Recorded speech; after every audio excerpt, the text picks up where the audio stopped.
Well, delegates from the Russian government and the Ukrainian government are due to meet again soon to discuss what could be peace talks between the two, while Russia continues its massive invasion of Ukraine. The two governments met yesterday. There are some suggestions they might meet later today. Meanwhile, there are reports this afternoon that the Russian President Vladimir Putin has suggested to the French President Emmanuel Macron that peace is only possible if the West recognizes Russia's control of Crimea and that Ukraine is demilitarized. Roelf Meyer is a former negotiator. He was part of the negotiations that led to the transition and democracy in our country in the 1990s. Since then, he's been working in various parts of the world trying to bring peace in areas of conflict, including in Myanmar and Bangladesh. He joins us now. Roelf, good afternoon to you. When you have a situation where you have two groups fighting, and here one group's invaded the other, as Russia has done in Ukraine, how difficult is it to have a proper, constructive negotiation? Yeah, it's going to be very difficult. One can just hope that at least the fact that they are talking to each other will lead to some constructive progress as far as the talks are concerned, eventually hoping that it will end in negotiations. I don't think one can call it negotiations at this stage, but the fact that they've started talking, I think, is a positive sign. But there are many other similar examples in the past that one can recall. I mean, when the U.S. invaded Iraq in 2003, we were sent, a few of us from South Africa, just before the invasion, to try and plead with the Saddam Hussein administration to come up with an idea on how to negotiate peace at that stage. But it was too late. It was impossible to get any progress, and of course we all know what happened thereafter. There are similar cases. Myanmar also is a good case in point where we had a coup a year ago, and there's no progress towards any kind of talks yet. In the end, it will have to result into a dialogue and hopefully a peaceful solution. But at the moment, it's impossible to make that progress. Taking back into account our own experience, we were in a position in the middle of the 1980s to already sit down at the table, but we didn't use the opportunity because P.W. Botha was not ready to make that move. He insisted that Mandela had to suspend the armed struggle, which he was obviously not prepared to do, and for that reason he was not released from prison and we didn't start talking. And for 5 years we had a terrible experience during the apartheid time in the 1980s. So all that we can hope is that, before further bloodshed in Ukraine happens, that the parties will start to talk. The very important thing, of course, is in the end, when FW decided to release President Mandela, he did it on no conditions. And I think that is a very important point that one has to keep in mind. In other words, if you can come to the point where you're actually saying, unconditionally we can talk and start the process of negotiations, then it's very helpful. It's so interesting because, I mean, if you look at the examples that you point to, the actual intent of the leaders seem to really matter. George W. Bush had decided to invade Iraq. Nothing was going to stop him. Nelson Mandela couldn't stop him. P.W. Botha just refused. He didn't seem to want peace at the time. I mean, you would know that history better than I would, of course. Here, perhaps Putin is determined to invade Ukraine. Well, that's how it looks at the moment, perhaps. Is that the issue? The intention at the top really seems to matter, what the leader wants. Yeah, that is absolutely a fact. I think that's the starting point. We were very fortunate in South Africa's case, at least by 1990, that we had two willing leaders on both ends that were prepared to start the process, Mandela and de Klerk. And that made it possible that we could start the process. Prior to that, of course, the one side was not prepared. So the change of leadership was a key factor. The fact that both sides in this current case are at least prepared to say, let's talk, means something must inspire them to say that there has to be an intention, or that we have to sit down and find an answer. I personally think that the shock reaction to what happened over the weekend, the fact that so many layers of sanctions were immediately applied against Putin and Russia, made a difference in his own thinking. That is probably why he was he was prepared to come forward. So let's hope. There is no conditions. This issue of conditions I find very interesting because Putin is still, well, Russia is still invading Ukraine as we speak. And in fact, while they would have been talking, it would have been Russian forces on the ground in Ukraine, Ukrainian forces responding. So violence sort of on both sides, but on Ukrainian territory. The point I'm trying to make is that you would have people in a negotiating room, and then you have conditions on the ground around them that are changing. Does that make it much harder? Because people are doing two things at the same time. They're shooting each other on the one side, and they're negotiating on the other side. And yet, every single war in human history that's ended with a surrender has probably had these two things happening at the same time at some point. Yeah. Yeah, absolutely. Even in our own case, during the early parts of the 1990s, when we were negotiating already, there was a lot of political violence that were playing out. Some more political violence actually took place in that period after 1990, or between 1990 and 1994, than ever before during the apartheid times. So, one has to keep your mind focused and say to yourself, you have to get on with the job of finding a peaceful solution. Otherwise, if you get distracted by the ongoing violence, peace is never going to come.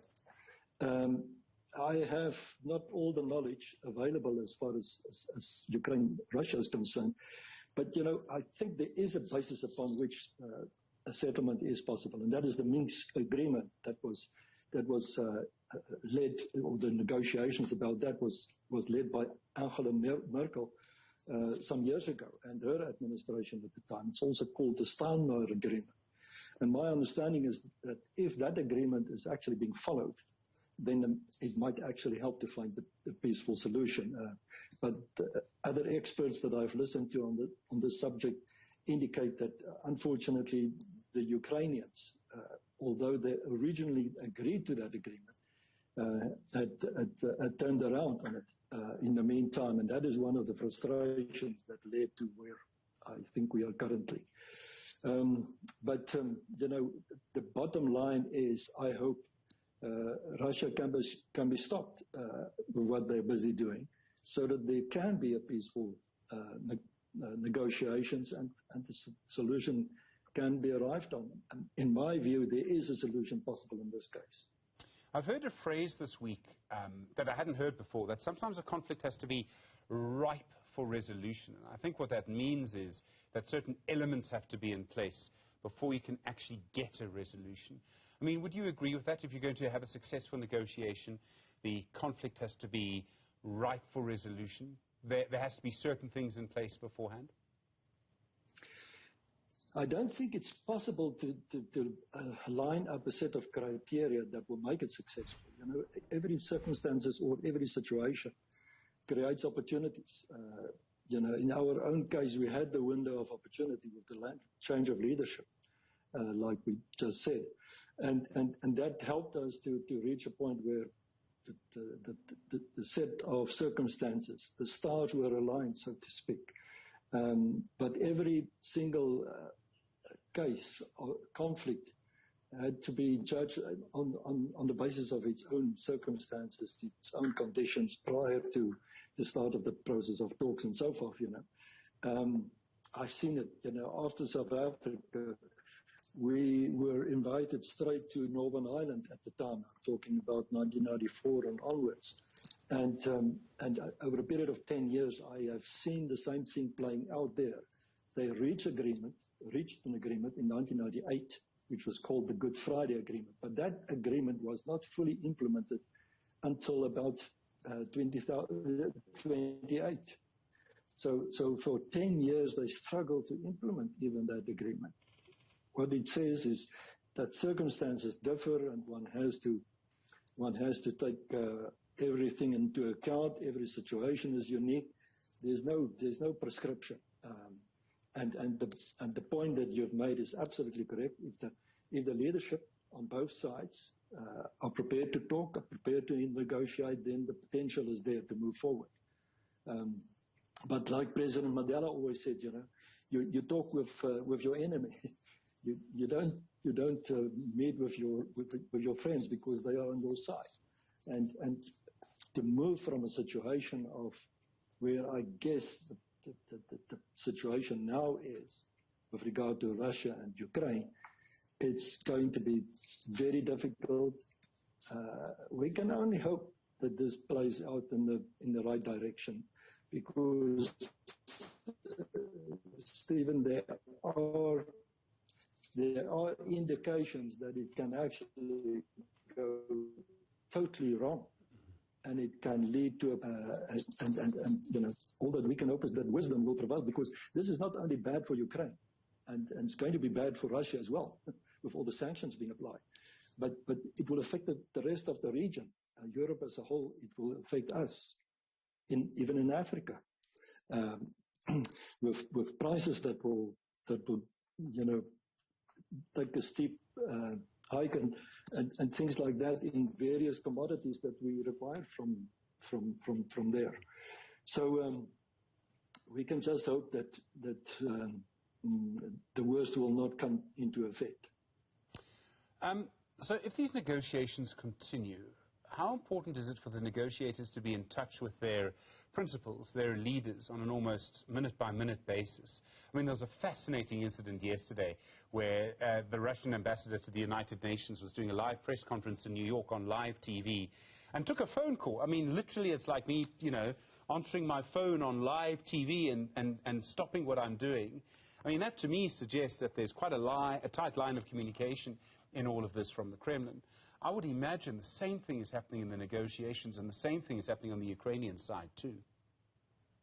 Yeah, the negotiators have to have close contact, ongoing contact, 24-hour contact with their principals, so that the right decisions can be made. I mean, if I just think back about our experience, and one must keep in mind that we were for 6 years, more or less, in that situation of ongoing talks about talks, eventually real talks, eventually real negotiations, and then breakdowns and things like that. And if I just think back about how tense it was at some stages, I get goosebumps in the realization of how tense situations like that can be and how difficult it is. And if you're not in close relationship, not only being able to make a call, but a closer relationship, there has to be a chemistry of a kind between the negotiator and the principal, so that the correct decisions can be made and relayed on an ongoing basis. So I will never want to go back to that situation in terms of my own experience. It's easy to advise in other conflict situations, and that is what we're doing on a relatively ongoing basis in many conflicts around the world. But it's one thing to have to take the responsibility yourself for your own situation, and it's another to advise where it's not a direct ownership that you have to take responsibility for. Roelf Meyer, thank you very much indeed. Really do appreciate the time. Former negotiator during our transition, someone who spent most of his life flying around the world, going to different places in conflict and trying to bring peace there too, as you can hear in Myanmar and Northern Ireland, among others.